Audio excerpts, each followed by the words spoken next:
Young Chang America presents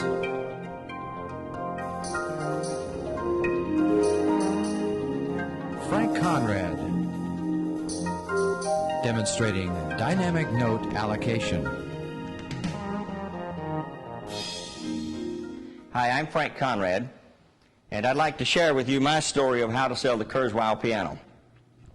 Today, I'm hoping that we'll just be able to roll the tapes and let me present it to you exactly as I would if I were in your store. But when I think of Kurzweil, I think of the professional product that Kurzweil really is, the powerful name that Kurzweil has in the industry. And it makes me wonder what made it different from the rest of the pianos on the market. And so that's what I set out to find out when I looked at the Kurzweil piano. My experience is in retail sales, so I've had 30 years of selling the products to people, and that's the way I'm going to present it to you. The little things that are hidden inside, the untold stories, the unsung stories that we hear about the product inside. When I sell an instrument of any kind to a customer, one of the things that I do is to paint a picture.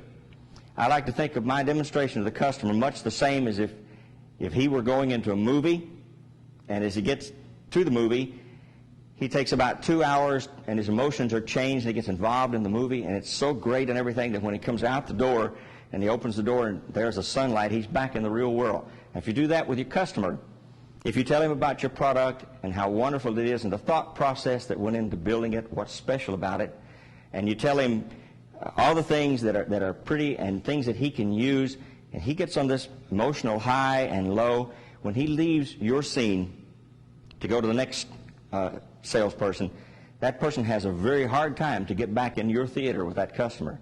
You've got to sell him on the product, you've got to sell him on yourself, and in doing that, I feel like that we need to find the little secrets inside the instrument. You know, one thing that really impresses me is the engineering staff at Kurzweil.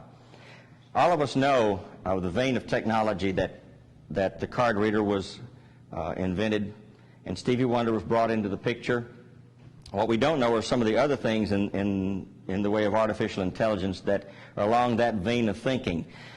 Instruments such as the card reader now has been perfected so that it's a handheld version with a speaker on the back. And I understand that it now reads in 4 different languages and translates.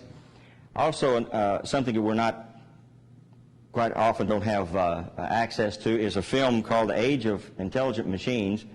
And what this is a machine that shows a lady who had no fingers, that they placed on her hand artificial fingers that responded to brain commands and allowed her to actually move and to feel and to touch and to play a piano. One of the things that really impressed me was a Vietnam veteran that had no legs. And this gentleman, we placed artificial legs on him, aluminum pipes. Somebody that couldn't walk then, the last scene in the movie is where the camera's down low and there's a grassy knoll and there's whirring noise, and here comes this guy along with these 10 legs. Now the point is this, that it's this vein of technology and our engineers that created this instrument. All of them are musicians. They created it with music in mind, and those engineers are with us today.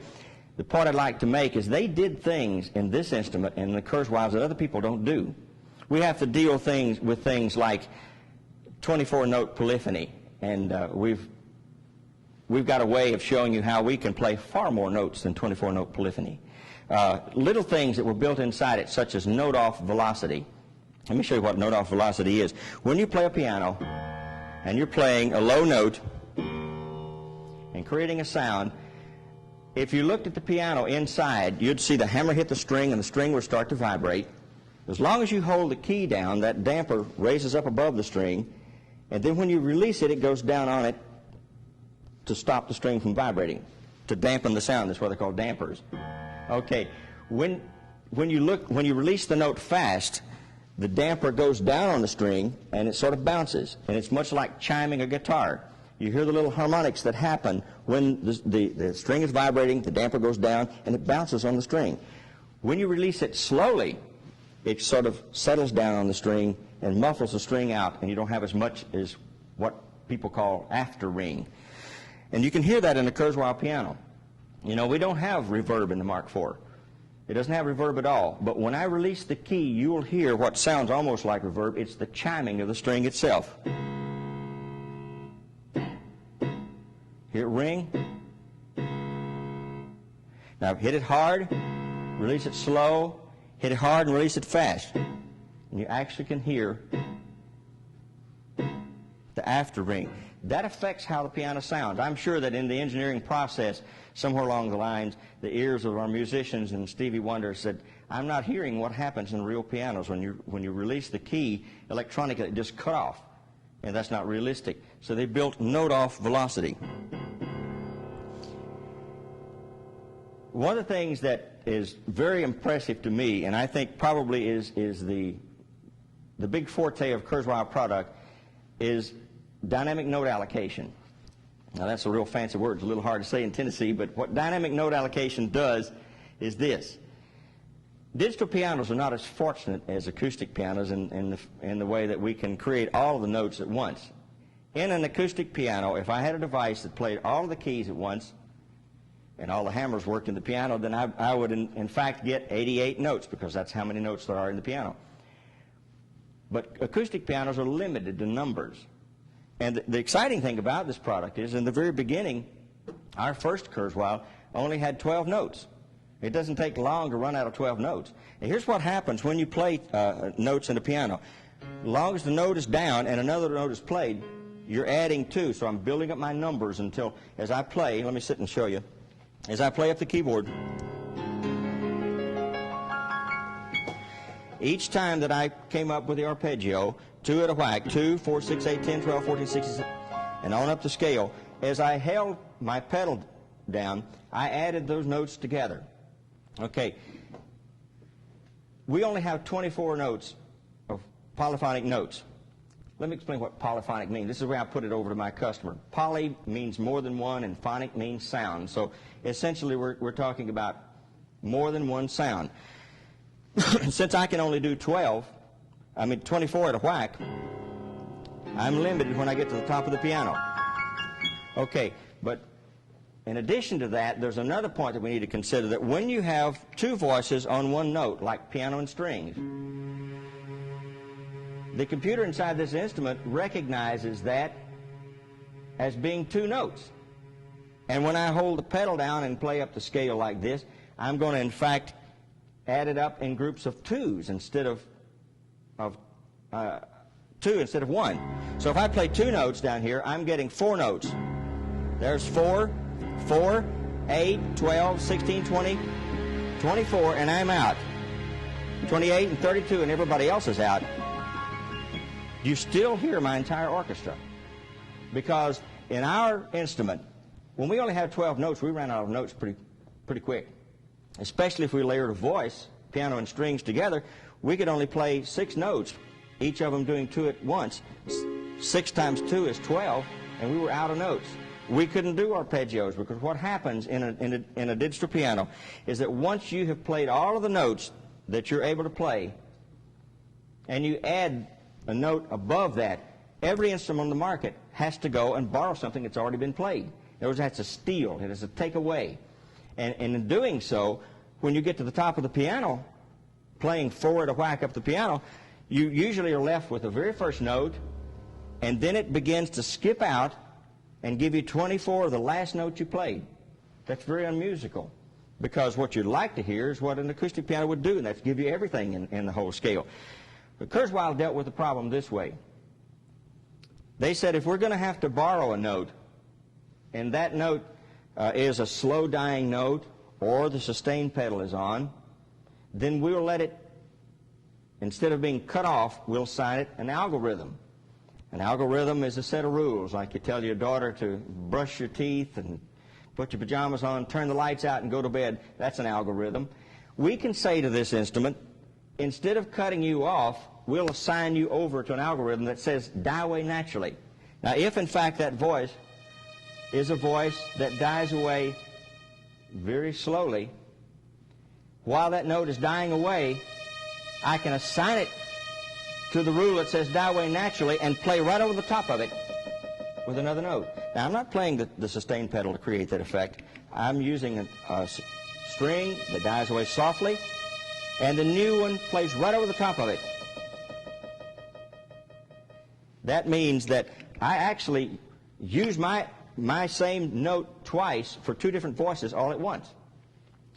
In competitive instruments, here's a string that dies away fast. When I release it, it's gone. Okay, if I play that string and play over the top of it with another note, it does what everybody else does. It clips away and goes to the other voice.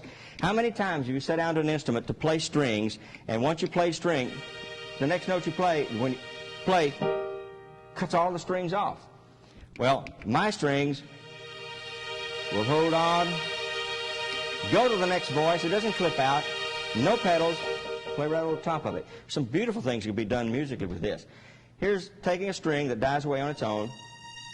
Notice that when I hold with the pedal, that the string stays up at this volume level. When I release the pedal momentarily, the volume drops. But I catch it again by holding the pedal. And then I catch it again. And then I catch it again.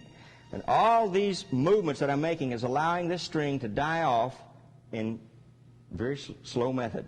And all the time it's dying off, I can go right back and play right over the top of it. Here's...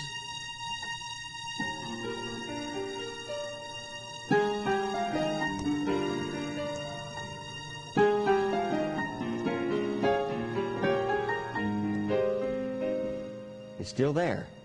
Put some more strings and piano on.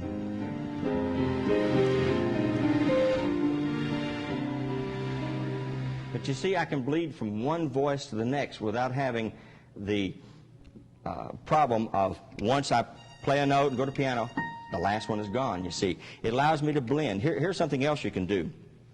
I can choir 2 on the Mark IV piano.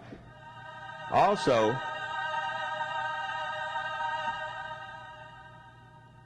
has that slow die away. Now, if I want to, I can hold that with the sostenuto pedal while I play other voices on it.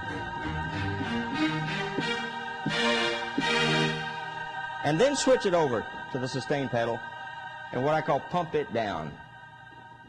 Let it go down and down and down until it's gone. And all kind of tricks you can use. If I place this on here,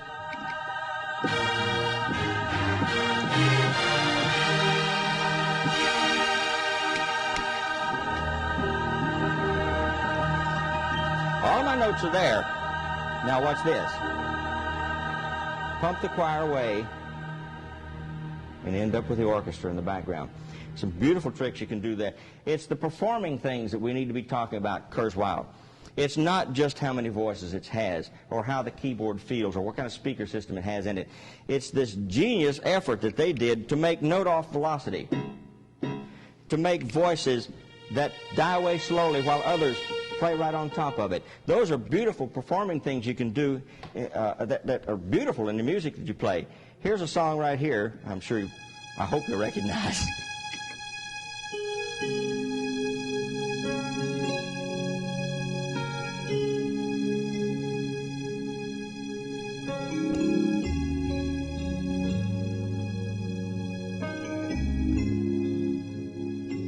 Same thing with strings.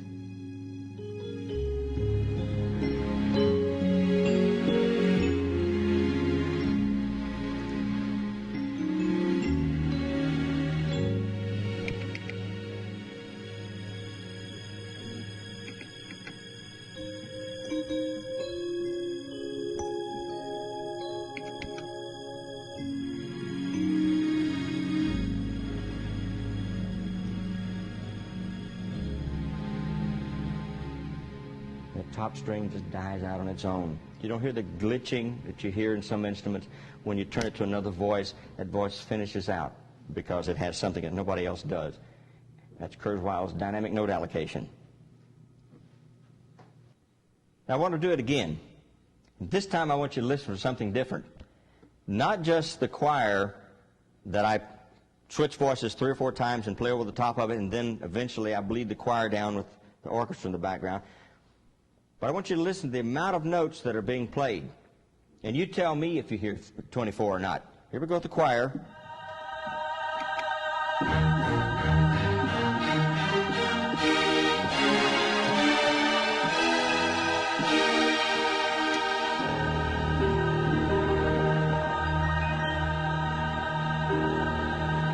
Here goes the choir,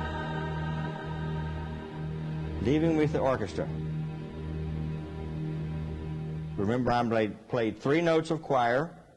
I played strings over the top of that, and then I switched to piano and strings, 4 notes at a whack, 4, 8, 12, 16, 20, 24, 28, 32, and on up the scale, and came back and played 1, 2, 3, 4, 5 times 2 is 10 on the top of that, and then let my choir bleed off. What would have happened if I didn't have dynamic note allocation that allowed that choir to hold on and die away naturally? Only Kurzweil has dynamic note allocation. You can see this and other fine Kurzweil products at your local authorized Kurzweil dealer. This has been a Young Chang America production.